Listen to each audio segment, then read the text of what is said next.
तेरी दुनिया मेरे सपने। टैक्सी से उतरकर महेश कुमार ने बिल्डिंग पर नजर दौड़ाई और आश्वस्त हो गया, क्योंकि उस पर लगा बोर्ड बता रहा था कि वह सही जगह आया है। उस संस्था का ऑफिस इसी बिल्डिंग में था, बल्कि पूरी बिल्डिंग ही उस संस्था का ऑफिस थी। वह दरवाजा खोलकर अंदर दाखिल हुआ। वहां का माहौल उसके लिए अप्रत्याशित था। गगनचुंबी इमारतों, फ्लाई ओवरों के जाल तथा घर घर में बने हेलीपैड्स के इस जमाने में यह इमारत वाकई अनोखी थी। पूरा दृश्य किसी पुराने भूतह खंडहर का प्रतीत हो रहा था। धीमी रोशनी में जगह जगह लगे बड़े बड़े मकड़ी के जाले, उखड़ा प्लास्टर, झींगुरों की आती धीमी आवाजें और कमरे के बीचों बीच बनी एक कब्र किसी भी कमजोर दिल वाले को डराने के लिए काफी थी। वहां भूत नहीं दिख रहे थे, किंतु दीवारों पर लगी भूतों की बड़ी बड़ी पेंटिंग्स इस कमी को बखूबी पूरा कर रही थीं। महेश कुमार उस विशालकाय भूतह कमरे में घूमता हुआ किसी जीवित प्राणी की तलाश में था कि अचानक उसका पैर फर्श में धंसने लगा। एक पतली सुरंग उसे अपने अंदर घसीट रही थी।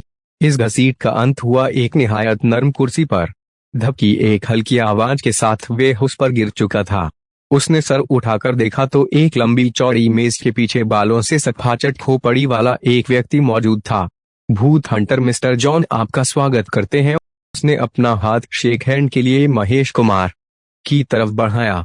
महेश कुमार ने एक ठंडी सांस लेकर उसका हाथ अपने हाथ में ले लिया। आपका ऑफिस कुछ अजीब सा है। भूतों के शिकारी का ऑफिस अजीब ही होना चाहिए। किसी उल्टे पैरों वाले प्रेत की तरह मिस्टर जॉन ने मेज पर रखा छोटा सा कंकाल का ढांचा उठाया और मुंह से लगा लिया। फिर जब उसने उसे लाइटर से सुलगाया तब महेश कुमार की समझ में आया कि ढांचा दरअसल सिगार का पीस है। अब तक कितने भूतों को आप पकड़ चुके हैं? महेश कुमार ने पूछा। 2000 से ऊपर। इसमें 99% फर्जी थे और बाकी 1% मैं समझ नहीं पाया। खैर तुम बताओ, किधर जाकर भूत पकड़ना है? मेरे गांव में, शहर में अपनी शिक्षा पूरी करके इस बार जब मैं वहां गया तो कुछ अजीब बातें देखने को मिल रही हैं। कैसी बातें? इधर कई महीनों से हमारे गांव में अनोखे बच्चे पैदा हो रहे हैं। अनोखे मतलब एक बच्चा पैदा हुआ जिसके 4 हाथ थे। दूसरी जगह पैदा होने के साथ ही बच्चा हंसने लगा। तीसरी जगह 2 मुंह वाला बच्चा पैदा हुआ। और अभी हाल ही में मेरी बहन ने ऐसे बच्चे को जन्म दिया जो पैदा होते ही उठकर खड़ा हो गया था का क्या मतलब? क्या वह मर गया? इन अजीब बच्चों में से कोई भी 2 घंटे से ज्यादा नहीं जीवित रहा। 4 हाथों वाला या 2 मुंह वाला बच्चा पैदा होना तो समझ में आता है। मेडिकल साइंस से इसकी व्याख्या हो सकती है, लेकिन पैदा होने के साथ ही हंसने लगना या उठकर खड़े हो जाना मामला इंटरेस्टिंग है और यह मामला आप सुलझा लेंगे। मुझे पूरी उम्मीद है। मैं कल ही तुम्हारे साथ तुम्हारे गांव को रवाना हो जाता हूं। मिस्टर जॉन ने कंकाल की अधजली टांग एस्ट्रे में मस ली। जब मिस्टर जॉन महेश कुमार के साथ उसके गांव को रवाना हुआ तो उनका साथ देने एक और यात्री तशरीफ ला चुका था। ये मिस्टर जॉन की लड़की सामिया थी, साथ ही उसकी असिस्टेंट भी। एक बंद गाड़ी में आगे की तरफ ये लोग बैठे थे, जबकि पीछे का हिस्सा सामान से भरा हुआ था। महेश कुमार को नहीं पता था कि सामान किस तरह का है। इतना आइडिया जरूर था कि या तो उसमें भूत पकड़ने वाली मशीनें हैं या फिर उनसे निपटने के हथियार। गाड़ी का डिजाइन भी मिड जॉन की बाकी हरकतों की तरह अजीब था, यानी किसी चुड़ैल की तरह जिसके हाथ में झाड़ू हो। उन असामान्य बच्चों का गांव वालों ने क्या किया? मतलब मरने के बाद उन्हें जलाया गया या दफना दिया गया? हमारे यहाँ मृत बच्चों को शमशान में दफनाने का रिवाज है। गुड, फिर तो मेरा काम आसान हो गया। क्यों सामिया? हाँ, डेड बॉडीज की जांच करके हो सकता है हम किसी निष्कर्ष पर पहुंच जाएं, सामिया ने जवाब दिया। मिस्टर महेश, आपने यह नहीं बताया कि आपको हमारी भूत हंटर संस्था की जानकारी कैसे हुई? बहुत आसानी से, इंटरनेट पर आपके बारे में काफी कुछ है। किसी तांत्रिक के पास जाने की बजाय मैंने आपको चुना, क्योंकि नेट पर उपलब्ध जानकारी के अनुसार आप वैज्ञानिक तरीके से भूत पकड़ते हैं। सो तो है। मिस्टर जॉन ने सर हिलाया। चुड़ैल अर्थात गाड़ी पूरी स्पीड के साथ दौड़ रही थी। जब उनकी गाड़ी गांव की सीमा में दाखिल हुई तो अमावस्या की रात के बावजूद पूरा इलाका जगमगा रहा था। आधी रात को इतनी रोशनी, लगता है आज फिर कुछ हुआ है, महेश कुमार बड़बड़ाया। फिर उसने गाड़ी से सर निकालकर एक युवक को पुकारा जो तेजी के साथ आगे की तरफ बढ़ा जा रहा था। आज प्रधान जी के घर में बच्चा हुआ है। और जन्म के बाद ही से वह झूमे जा रहा है, युवक ने जवाब दिया और दौड़ता हुआ आगे निकल गया। वेरी गुड मिस्टर जॉन ने खुश होकर कहा, लगता है हम आज ही भूत पकड़ लेंगे। उसने गाड़ी को प्रधान के घर की ओर मोड़ा और स्पीड बढ़ा दी। प्रधान के घर के सामने गांव वालों की भीड़ के साथ ही मीडिया वाले भी अपने कैमरे व माइक के साथ मौजूद थे। ऐसा पहली बार मैं देख रहा हूं, महेश कुमार बोला। क्या इस बार इलेक्ट्रिक चैनल वाले भी काफी तादाद में दिख रहे हैं? सामिया, चलो हम भी अपना काम शुरू करते हैं। जॉन फुर्ती के साथ नीचे उतरा, साथ में सामिया और महेश भी। सामिया ने हाथ में पकड़े रिमोट का बटन दबाया और गाड़ी का पिछला फाटक खुल गया। फिर उसने कई बटन एक साथ दबाए और गाड़ी के भीतर से कई छोटी बड़ी मशीनें ऑटोमेटिक ढंग से नीचे उतरने लगीं। सामिया, इंफ्रारेड ऑब्जर्वर को यही मैदान में सेट कर दो और छोटी वाली वैक्यूम फोटोन डिटेक्टर हम अंदर ले जाएंगे। मिस्टर जॉन के निर्देश पर सामिया ने सर हिलाया और एक विशालकाय मशीन को रिमोट की मदद से वहां सेट करने लगी। थोड़ी देर बाद मशीन से तेज लाल प्रकाश निकलकर वातावरण में बिखरने लगा था। बहुत से चैनल वाले अब इनकी तरफ भी देखने लगे थे। आप लोग प्लीज रास्ता दें, जॉन कहते हुए आगे बढ़ा। साथ में एक छोटी सी मशीन के साथ सामिया भी थी। महेश कुमार भीड़ को हटाने में लग गया था। आप कौन हैं? एक युवक जो किसी चैनल का रिपोर्टर था सामने आ गया। बाद में बताऊंगा, पहले भूत पकड़ लूं। मिस्टर जॉन ने उसे साइड में किया और तेजी से आगे बढ़ गया। युवा रिपोर्टर ने बुरा सा मुंह बनाया। 8-10 परिवार के लोगों की एक छोटी सी भीड़ उस बच्चे को घेरे हुए थी जो शायद 2 घंटे पहले ही पैदा हुआ था, लेकिन इस तरह बैठा हुआ झूम रहा था मानो किसी अद्भुत संगीत का आनंद उठा रहा हो। पता नहीं किस मनहूस प्रेत का साया हमारे गांव को बर्बाद कर रहा है, एक बूढ़ी औरत ने ठंडी सांस भरी। उसी समय भीड़ को चीरती हुई मिस्टर जॉन की मशीन सामने आ गई। सामिया ने उसके 2-3 बटन एक साथ दबाए और उससे रंग बिरंगी किरणें निकलकर बच्चे पर पड़ने लगीं। आप लोग ये क्या कर रहे हैं? महेश कुमार ने घूमकर पीछे देखा। वही युवा रिपोर्टर पीछे मौजूद था। आप प्लीज खामोश रहें, हम लोग भूत पकड़ रहे हैं, महेश कुमार ने थोड़ा झलाकर कहा। भूत का शिकार? अच्छा बेवकूफ बना रहे हैं पब्लिक को, रिपोर्टर फिर बोला। इस बार महेश कुमार का दिल यही चाहा कि उस रिपोर्टर के हाथ से कैमरा छीनकर उसी के सर पर दे मारे, जबकि इन सबसे अनजान मिस्टर जॉन और सामिया मशीन के जरिए उस बच्चे के निरीक्षण में व्यस्त थे। अचानक बच्चे ने एक झटका लिया और एक तरफ लुढ़क गया। सामिया ने आगे बढ़कर देखा। It is dead now, body को अपने कब्जे में ले लो, हम उसकी भी जांच करेंगे, जॉन ने मशीन को ऑफ करते हुए कहा। सामिया ने डेड बॉडी अपनी बाहों में थाम ली। इस बीच वह युवा रिपोर्टर चैनल पर अपनी लाइव कमेंट्री शुरू कर चुका था। कौम, उस अनोखे बच्चे की मौत हो चुकी है। गांव वालों का अंधविश्वास इसे किसी भूत की हरकत मान रहा है और इस विश्वास में कुछ बाहरी पढ़े लिखे लोग भी शामिल हो चुके हैं। इनमें से कुछ भूत पकड़ने का दावा भी कर रहे हैं। उसके कंधे पर किसी ने पीछे से हाथ रखा। घूमकर देखा, जॉन उसे बुला रहा था। मेरे साथ आओ, रिपोर्टर ने कैमरा ऑफ किया और उसके साथ बढ़ा, साथ में सामिया और महेश कुमार भी। सामिया, मिस्टर रिपोर्टर काफी जिज्ञासु है, तुम इन्हें बताओ कि हम भूत कैसे पकड़ते हैं, मिस्टर जॉन ने सामिया के हाथों से डेड बॉडी लेते हुए कहा। सामिया ने रिपोर्टर का हाथ पकड़ा और गाड़ी की तरफ बढ़ गई, जबकि जॉन मृत शरीर के साथ एक मशीन की तरफ बढ़ा। मशीन के पास पहुंचकर उसने रिमोट दबाया। मशीन से एक ट्रे बाहर आई। मिस्टर जॉन ने डेड बॉडी ट्रे में रखी और ट्रे फिर अंदर चली गई। अब मशीन से हल्की आवाज आने लगी थी। योर नेम प्लीज, गाड़ी के पिछले भाग में दाखिल होते हुए सामिया ने पूछा। पवन सिंह, मैं साइंस में ग्रेजुएट हूँ, गर्व के साथ रिपोर्टर ने कहा। गाड़ी का दरवाजा इतनी देर में बंद हो चुका था और अंदर हल्की नीली रोशनी फैल गई थी। तो मिस्टर पवन, तुम भूतों में यकीन नहीं रखते? सामिया की आंखें एक दीवार पर टिकी थीं जहां एक बड़ी टीवी स्क्रीन लगी थी। मैं अच्छी तरह जानता हूं कि भूत प्रेत सब बकवास होते हैं, इसलिए तुम लोगों का भूत पकड़ना ढकोसले के सिवा और कुछ नहीं। पवन सिंह ने हवा में हाथों को झटका दिया। हम लोग न सिर्फ भूत पकड़ते हैं बल्कि भविष्य भी पकड़ते हैं। सामिया ने रिमोट दीवार में लगी स्क्रीन की ओर करके बटन दबाया और स्क्रीन जगमगाने लगी। क्या मतलब? अचकचा कर पवन ने पूछा। इस दुनिया में बहुत से रहस्य हैं। कभी हमारे भविष्य से कोई यात्री टाइम मशीन के जरिए हमसे मिलने आता है, पवन ने देखा टीवी स्क्रीन पर एक टाइम मशीन नमूदार हुई जिस पर बैठकर कोई यात्री टाइम ट्रेवल कर रहा था। तो कभी किसी समांतर ब्रह्मांड से कोई प्राणी हमारे ब्रह्मांड में प्रवेश करता है, कभी सुदूर ग्रह से कोई एलियन हमारी पृथ्वी पर उपस्थित होता है, तो कभी हमारी ही पृथ्वी पर सृष्टि ऐसे प्राणियों की रचना कर देती है जो हमारी विमाओं से बाहर होते हैं। जैसे जैसे सामिया के होंठ हिल रहे थे, टीवी स्क्रीन के दृश्य भी उसी परिप्रेक्ष्य में बदल रहे थे। भूत पकड़ना तो एक बहाना है, असलियत में इसकी आड़ में हम ऐसी संभावनाओं का पता लगाते हैं कि कहीं ऐसा तो नहीं कोई भविष्य यात्री, कोई समांतर ब्रह्मांडवासी या कोई सुदूर ग्रह का एलियन हमारे जीवन में हलचल मचा रहा हो और हम समझते हैं कि वह कोई भूत है। पवन ने उसकी बात पूरी की। लगता है तुम हमारा मकसद पूरी तरह समझ गए, लेकिन हम यही चाहते हैं कि हमारा मकसद पूरी तरह गुप्त रहे। लोग यही समझते रहे कि हम सिर्फ भूत पकड़ने वाले मामूली तांत्रिक हैं। अब स्क्रीन पर ब्रह्मांड का दृश्य था और साथ में एक ग्राफ था घटता बढ़ता हुआ।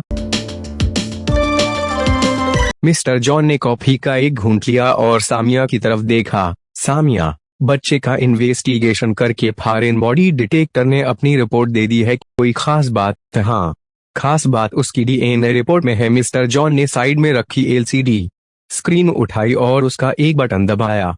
स्क्रीन पर डीएनए का सर्पिलाकार स्ट्रक्चर चमकने लगा। उसने चमकती स्क्रीन सामिया की तरफ बढ़ाई। ये उस बच्चे का डीएनए स्ट्रक्चर है। सामिया थोड़ी देर गौर से डिस्प्ले देखती रही, फिर उसकी आंखें फैल गईं। ओ माय गॉड, इसमें तो एटी और सीजी के अलावा भी जोड़े दिखाई पड़ रहे हैं। अब तक के मानवीय ज्ञान के अनुसार किसी भी डीएनए स्ट्रक्चर में 4 प्रोटीन ए, टी, सी और जी इस तरह जुड़े रहते हैं कि ए हमेशा टी के साथ और सी, जी के साथ जोड़ा बनाता है, और यही रसायन के नियमानुसार संभव है।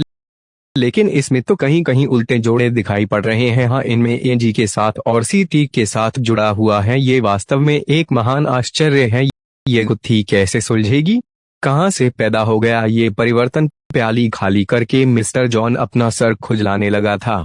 शायद हमारी मशीनें, इंफ्रारेड ऑब्जर्वर और वैक्यूम फोटोन डिटेक्टर कुछ बता सके, सामिया ने सुझाया। मिस्टर जॉन की गाड़ी का पिछला भाग, जो वास्तव में एक चलती फिरती लैबोरेटरी थी, इस समय कई मशीनों के चलने के कारण अच्छे खासे शोर से गूंज रही थी।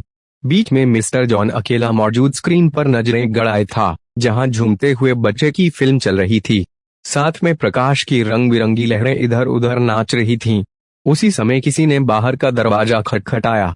आ जाओ, मिस्टर जॉन ने स्क्रीन से नजरें हटाए बगैर कहा। दरवाजा खुला और महेश कुमार अंदर दाखिल हुआ। मैं एक गंभीर समाचार आपको देना चाहता हूँ, महेश कुमार ऊपर चढ़ते हुए बोला। कैसा समाचार? आप तो यहाँ अकेले बैठे भूतों पर रिसर्च कर रहे हैं, और उधर आपकी लड़की उस नालायक रिपोर्टर के साथ अफेयर शुरू कर चुकी है। दोनों बाहों में बाहें डाले इधर उधर टहल रहे हैं। महेश कुमार को अपेक्षा थी कि उसके बोल सुनते ही जॉन आग बबूला हो जाएगा और फौरन पिस्टल लेकर अपनी लड़की को शूट करने निकल पड़ेगा, लेकिन जॉन ने तो स्क्रीन पर से निगाह हटाकर उसकी तरफ देखा तक नहीं। वेरी गुड, मेरे लिए इससे बड़ी खुशी की न्यूज हो ही नहीं सकती। जॉन का ये रिएक्शन महेश कुमार को हक्का बक्का करने के लिए काफी था। क्या मतलब? मतलब यह कि वो अब तक सैकड़ों लड़कों को रिजेक्ट कर चुकी है। मैं तो परेशान हो गया था, किसी से तैयार ही नहीं होती शादी के लिए। अब तुम्हारी इस खबर के बाद मुझे लग रहा है कि उसकी शादी हो जाएगी। महेश कुमार ने एक गहरी सांस ली और खुद भी घूमकर स्क्रीन की तरफ देखने लगा। ये तो उसी बच्चे का फोटो है जिसकी कल ही मौत हुई है, लेकिन इसके चारों तरफ घूमती रोशनी की लकीरें कैसी हैं? ये फिल्म मेरी फोटोन डिटेक्टर मशीन ने तैयार की है। इसमें रोशनी की लकीरें जो तुम देख रहे हो, दरअसल प्रकाश के ऐसे कण हैं जो सामान्य प्रकाश के पथ से अलग होकर इधर उधर भटकते रहते हैं।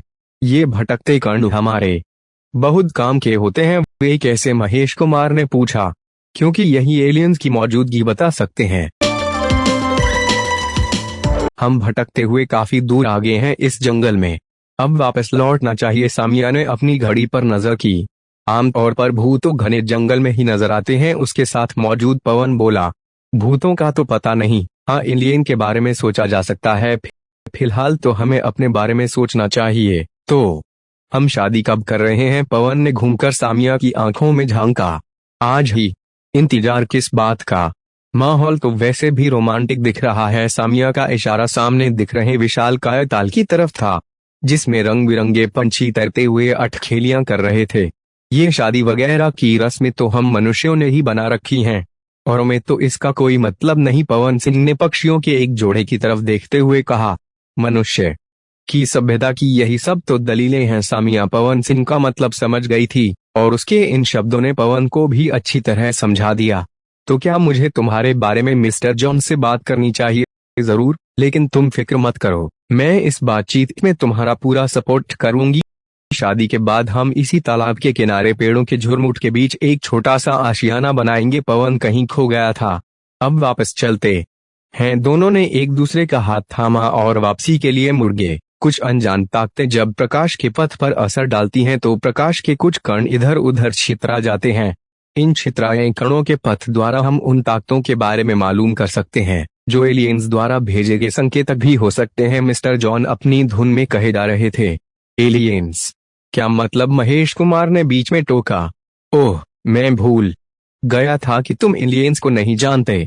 एलियंस यानी बुद्धिमान पराग्रहवासी।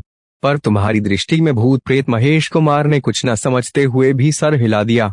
मैं मशीन को धीमी स्पीड में चलाता हूँ, ताकि पता चले कि भटकते हुए प्रकाशीकरण यानी फोटोन कोई खास पैटर्न तो नहीं बना रहे हैं। उसने मशीन का एक लीवर नीचे करना शुरू किया और नाचते हुए प्रकाश के कण धीमी गति में चलने लगे।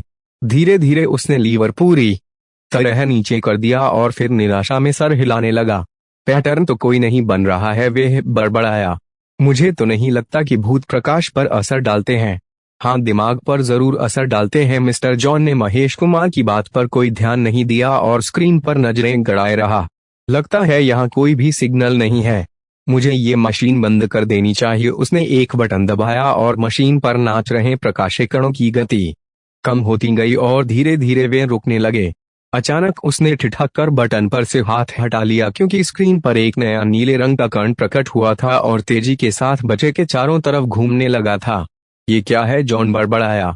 महेश कुमार भी स्क्रीन की ओर आकृष्ट हो गया था। ये प्रकाशिक बिंदु तो बिल्कुल अलग स्टाइल में चक्कर काट रहा है। महेश कुमार को भी इस बिंदु में कुछ अनोखा महसूस हुआ था। वास्तव में यह अनोखा है। ऐसे समय में जबकि मशीन पर बाकी प्रकाशिक बिंदु रुक चुके हैं, यह तेजी से नाच रहा है। इसका मतलब हुआ कि इसकी नॉर्मल स्पीड बहुत ही ज्यादा है, आइंस्टीन बैरियर से भी ज्यादा। क्या ये किसी भूत का कोई नया रूप है? मुझे देखना होगा कि इस कण का पथ क्या है, ये आया कहां से है, और ये सब पता चलेगा इंफ्रारेड ऑब्जर्वर से, जो मैंने वायुमंडल की गतिविधियों को रिकॉर्ड करने के लिए बाहर मैदान में लगाया था। मिस्टर जॉन ने दूसरा बटन दबाया और उस कण से संबंधित डेटा अलग रिकॉर्ड हो गया। जब सामिया मिस्टर जॉन के पास पहुंची तो वे इंफ्रारेड ऑब्जर्वर पर नीले कण का पथ देख रहा था। डैडी, मैं आपसे कुछ जरूरी बात करना चाहती हूँ। यही कि तुम पवन सिंह से शादी करना चाहती हो, आपको कैसे पता है? रथ से सामिया ने पूछा।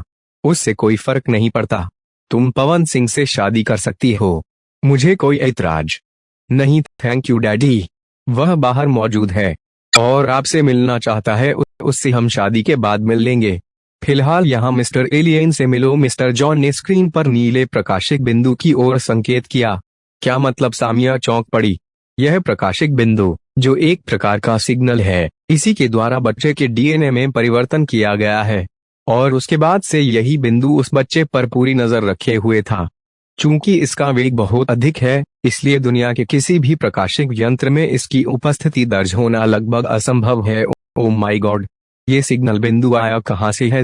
ज्यादा दूर से नहीं, इस गांव के बगल में बहुत बड़ा जंगल है, उसी जंगल के एक स्पॉट से यह पैदा हुआ है। फिर तो हमें फौरन उस स्पॉट तक पहुंचना चाहिए। चलिए हम लोग चलते हैं, वहां खतरा भी हो सकता है, इसलिए केवल मैं और महेश कुमार वहां जाएंगे। तुम पवन सिंह के साथ यहीं रुककर हमारे ऊपर नजर रखोगी और कोई भी खतरा देखकर सहायता पहुंचा देना, ओके?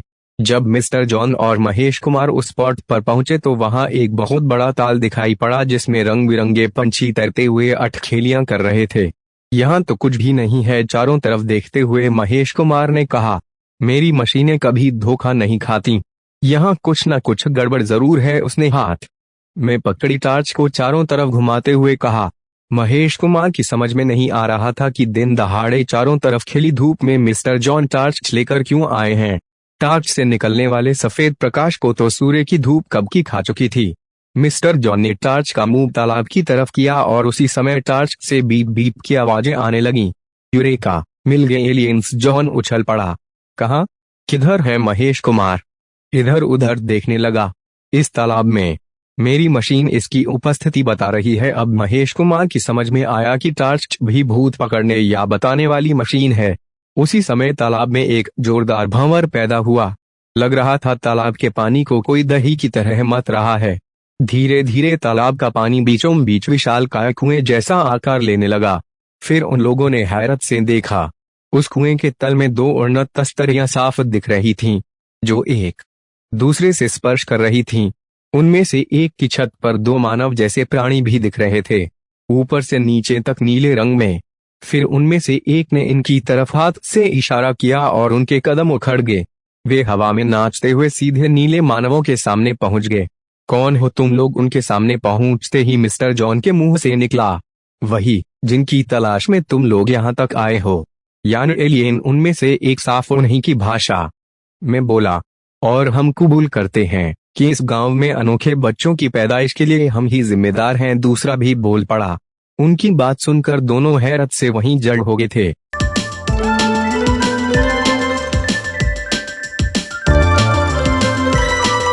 सामिया और पवन दोनों मिस्टर जॉन की गाड़ी नुमा लैब में मौजूद थे।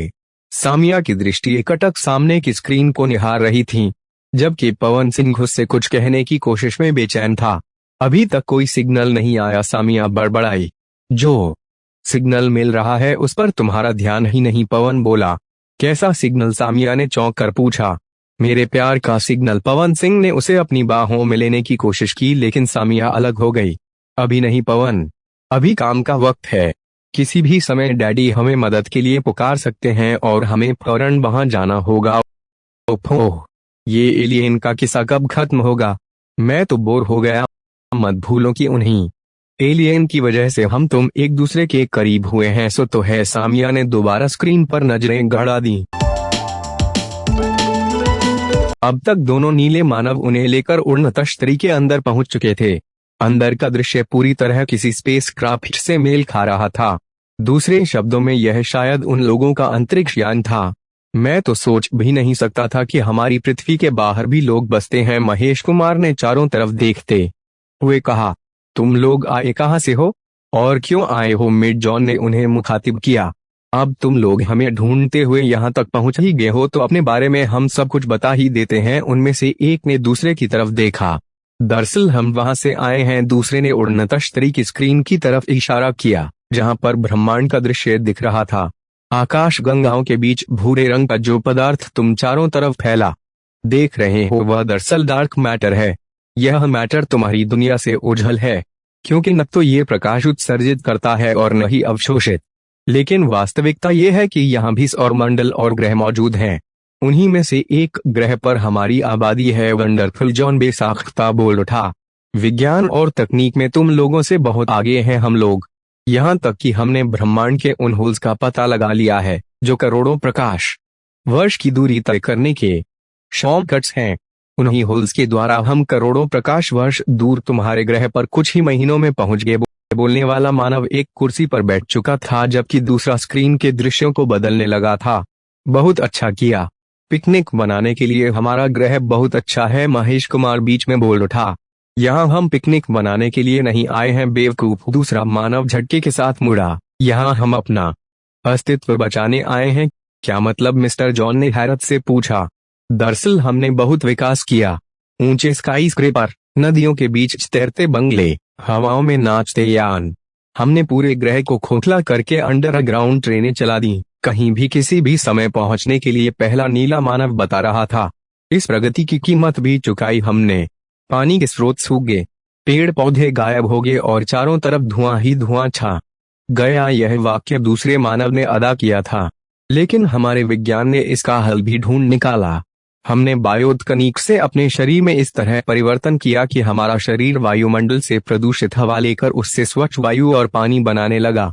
इस प्रक्रिया में हमारे शरीर का रंग जरूर बदल गया। पहले तुम्हारी तरह हम भी गोरे होते थे, अब नीले रंग के होने लगे। तब तो तुम्हारा अस्तित्व हमेशा के लिए सुरक्षित हो गया। फिर संकट कहां से आ गया, मिस्टर जॉन ने पूछा। संकट यूं आया कि ग्रह की जनसंख्या का एक बड़ा भाग गरीब था। उसके पास स्वयं निर्भर रहने की खर्चीली तकनीक खरीदने का पैसा नहीं था।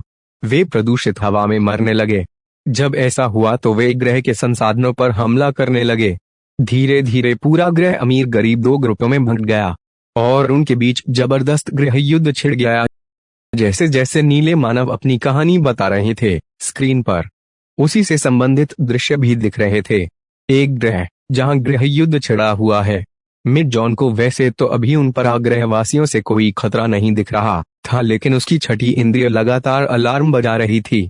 हालांकि वह निश्चिंत था कि उसने सामिया को खतरे का सिग्नल भेज दिया था।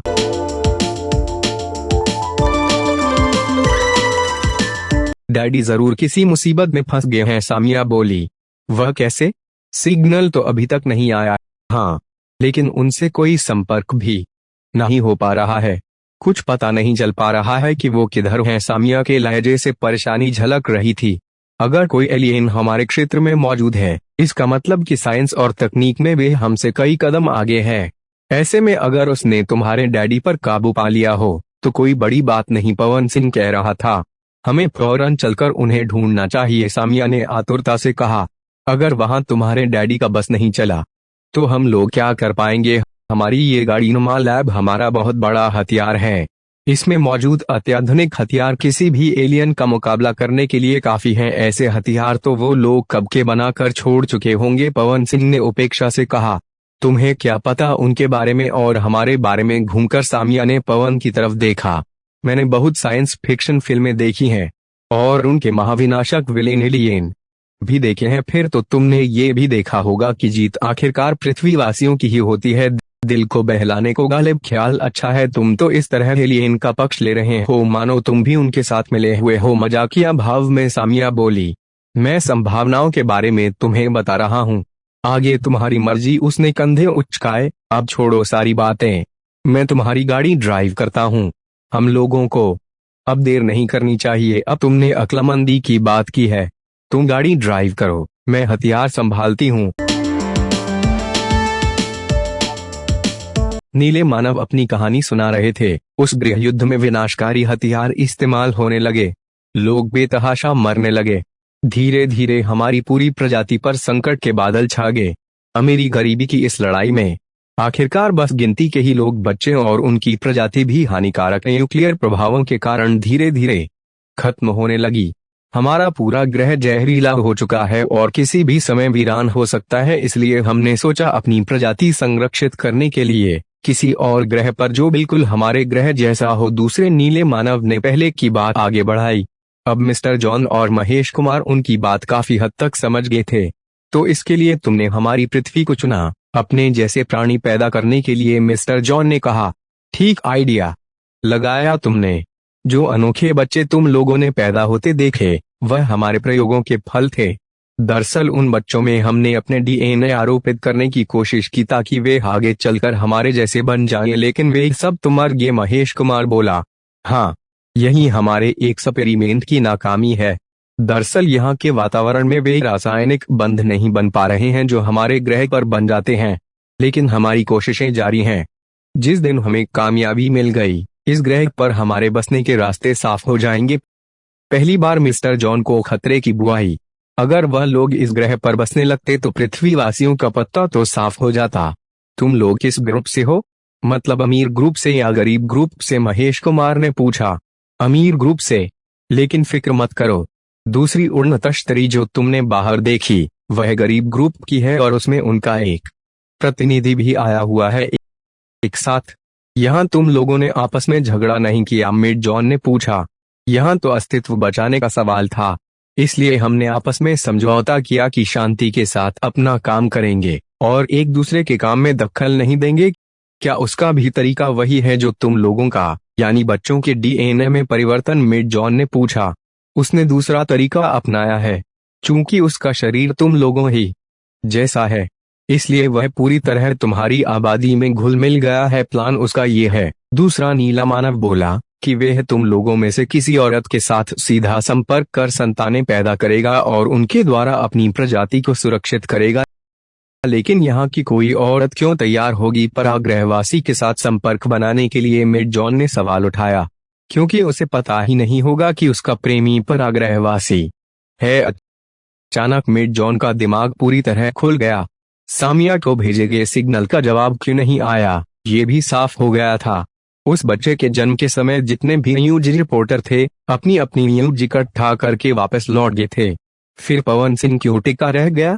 उसने सामिया में इतनी दिलचस्पी क्यों दिखाई, जबकि शहर में एक से एक लड़कियां उसे मिल सकती थीं? वह अपने हाथ मलने लगा कि उसने पवन सिंह के बारे में पूरी इंक्वायरी क्यों नहीं की। प्लीज एक बार, बस एक बार मुझे अपनी बेटी से बात कर लेने दो, वह तेजी के साथ बोला। अफसोस, बहुत देर हो चुकी है। स्क्रीन के पास मौजूद नीला मानव बोला। देखो स्क्रीन पर दूसरी उड़न तश्तरी गतिमान हो चुकी है। गरीब ग्रुप का प्रतिनिधि उर्फ पवन सिंह तुम्हारी लड़की को साथ लेकर पृथ्वी छोड़ रहा है, उसे रोक लो प्लीज। तुम लोग ऐसा कर सकते हो? जॉन गिड़गिड़ाया। हम अपने समझौते को नहीं तोड़ सकते, हम उसके काम में कोई दखल नहीं देंगे, लेकिन मेरी तरफ से रिक्वेस्ट तो कर सकते हो। उसे यहाँ बहुत लड़कियां मिल जाएंगी, प्लीज उससे कहो सामिया को छोड़ दे। ठीक है, हम तुम्हारा मैसेज उसे दे देते हैं, आगे उसकी मर्जी, स्क्रीन के पास वाले मानव ने कहा। लेकिन उसी समय उड़न तश्तरी बुरी तरह डगमगा गई और वे एक दूसरे के ऊपर लुढ़क गए। क्या हुआ? मिड जॉन के पास मौजूद नीले मानव ने चीखकर पूछा। पायलट कंप्यूटर से पूछता हूँ, दूसरा बोला और स्क्रीन के पास मौजूद 2-4 बटन दबाए। दूसरे ही पल पायलट कंप्यूटर की आवाज स्पीकर पर गूंजने लगी थी। सर, दूसरी उड़न तश्तरी से हम पर हमला हुआ है। हमारे फ्यूल टैंक में आग लग चुकी है और कुछ ही सेकंड में हमारा क्राफ्ट नष्ट हो जाएगा। धोखा, एक नीला मानव चीखा। उसने हमारे साथ धोखा किया है, अनुबंध को तोड़ दिया है, जल्दी बाहर निकलो यहाँ से। दूसरा भी चीखा, लेकिन उन्हें बाहर निकलने का मौका नहीं मिल सका। जोरदार धमाके ने उनके चिथड़े उड़ा दिए थे। आखिर तुम जा कहाँ रहे हो? हमें चलते हुए अच्छी खासी देर हो गई है। सामिया ने पवन को संबोधित किया, लेकिन ड्राइविंग सीट से कोई जवाब नहीं आया। उसने पवन को 2-3 बार पुकारा, लेकिन आगे सन्नाटा था। उसने आगे देखने के लिए शटर हटाया और हैरत में पड़ गई। ड्राइविंग सीट खाली थी और उससे भी बड़ी हैरत की बात ये थी कि गाड़ी किसी रोड पर चलने के बजाय एक विशालकाय कमरे के अंदर मौजूद थी। उसने जल्दी से पीछे का दरवाजा खोला और नीचे कूद पड़ी। अब यह बहुत बड़े गोलाकार कमरे में मौजूद थी। एक अत्याधुनिक स्पेस क्राफ्ट लग रहा था ये, जिसमें एक तरफ लगी विशालकाय स्क्रीन पर अंतरिक्ष का दृश्य साफ नजर आ रहा था और उस स्क्रीन के सामने कुर्सी पर कोई मानव बैठा हुआ था, अंतरिक्ष सूट पहने हुए। कौन हो तुम? पवन कहाँ है? ये कौन सी जगह है? सामिया ने एक साथ कई सवाल उससे कर डाले। कुर्सी उसकी तरफ घूम गई और उस पर बैठने वाले ने अपना हेलमेट उतार दिया। पवन सिंह, तुम इस हुलिये में? सामिया ने हैरत से कहा। हाँ, मैं ही हूँ तुम्हारा महबूब, और साथ में मंगेतर भी नहीं। तुम शायद वो नहीं हो जो मैंने समझा है। ठीक कहती हो। दरअसल मैं वो हूँ जिसकी तुम लोग तलाश कर रहे थे, यानी एलियन। लेकिन इससे कोई फर्क नहीं पड़ता, मैं पहले भी तुम्हारा महबूब था और अब भी हूँ। यह नामुमकिन है। दरवाजा खोलो, मैं जाना चाहती हूँ। सामिया बेचैनी के साथ बोली। अगर मैंने दरवाजा खोला तो तुम अंतरिक्ष में कहीं खो जाओगी, क्योंकि पृथ्वी से बहुत दूर आ चुके हैं हम लोग। वैसे भी अब मैं तुम्हें अपने से अलग नहीं कर सकता। तुम्हारे लिए मैंने सारे कांटे हटा दिए हैं, अपने दुश्मनों को खत्म कर दिया है। अब हम एक ऐसे वीरान ग्रह की ओर जा रहे हैं जहां मैं और तुम मिलकर एक नई दुनिया बसाएंगे।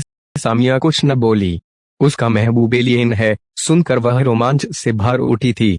पृथ्वी के छूटने का दुख भी घेरे हुए था उसे। पता नहीं दोबारा अपनी धरती देखने को मिले या नहीं, ये आशंका भी थी उसे। और इन सब भावों ने मिलकर उसकी जबान पर ताले जड़ दिए थे।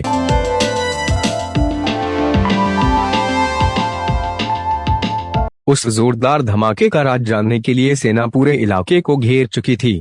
उस ताल तक भी सेना के जवान पहुंचे थे, लेकिन अब वहां कोई ताल नजर नहीं आ रहा था। एक गहरा विशालकाय गड्ढा जरूर था। सेना के तकनीशियनों ने जब उस गड्ढे की जांच की तो धातु के कुछ टुकड़े इधर उधर बिखरे मिले। साथ ही दूर झाड़ियों में गंभीर अवस्था में घायल एक व्यक्ति मिला। उसे तुरंत अस्पताल पहुंचाया गया, लेकिन वह कुछ भी बताने में असमर्थ था, क्योंकि वह कोमा में पहुंच गया था। इस घटना को महीनों बीत चुके हैं। हजारों कहानियां सुनाई पड़ती हैं धमाकों के सिलसिले में, लेकिन कोई किसी नतीजे पर पहुंच नहीं पाता है। घायल व्यक्ति की शिनाख्त मिस्टर जॉन के रूप में हुई है, लेकिन इससे ज्यादा किसी को कुछ नहीं पता। बस इंतजार है कि शायद वे कोमा से बाहर आकर कुछ बताने के काबिल हो सके।